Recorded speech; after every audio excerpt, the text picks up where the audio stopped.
Jesus replied, "No one who puts a hand to the plow and looks back is fit for the service in the kingdom of God." Ooh, I know we heard this before. A lot of times we hear this scripture, right? No one who puts a hand to the plow and looks back is worthy of the service of God. Now watch. You may have your hands to the plow, but will you bless the plow? See what I'm talking about? When is the last time you blessed what your hands were working with? Don't get it twisted. This motor that I'm talking about, this mechanic blessed, that was his plow.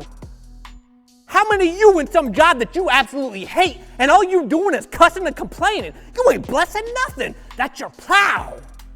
That's what God got you. And you sitting there dogging that thing out instead of blessing that thing. Ain't no wonder nothing going right.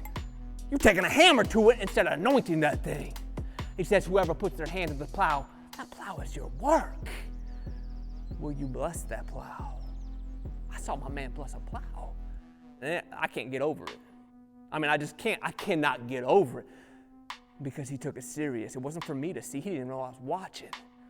It was for him because that was his plow. That was his calling. That is what he does. That's what he's known for. And he blessed his work.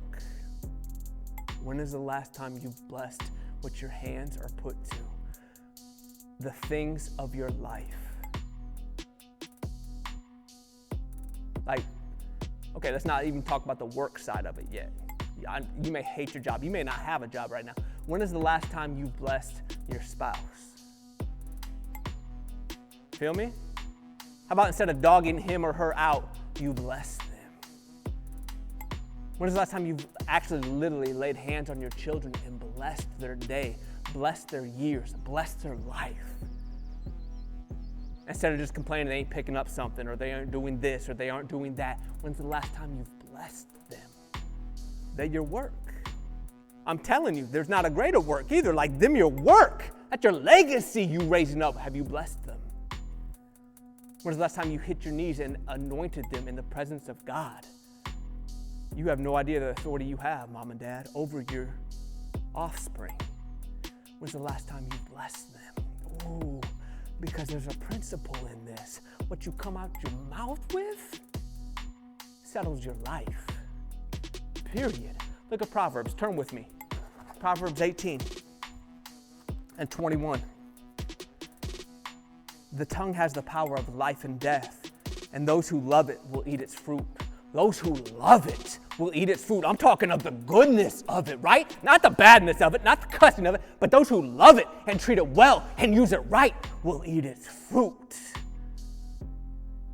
You sitting there broke, busted, and disgusted. All you doing is complaining about it, but you could be praying about it. You could be blessing it. Now you come at me with, yeah, but you don't know how hard my life is. No, you don't know how good my God is. You don't know how big he is. He wants to be amazed. I'm telling you, he's waiting for someone to amaze him who can get the bitterness and yet turn it into the blessing. He's looking for that. He's looking for those men and women who would dare. I don't care what life looked like. Look to their Savior. Look to their King for the betterment of it. Who may be in a position right now that it's a hard place, like a hard row to hoe. Like that plow is tough right now, and yet they bless what their hands are put to. I'm telling you, there's principle in this. You got pain? All right, all of us do. What you gonna do about it? You gonna bless it or you gonna cuss it all your days? Because I promise you, you choose the latter, death only follows. That life you don't want is what comes out because your power of the words that you speak. And I'm telling you, there's such power, and God honors so much what we allow to come from our hearts out our mouths. There's power in the tongue. Life and death lie in the tongue.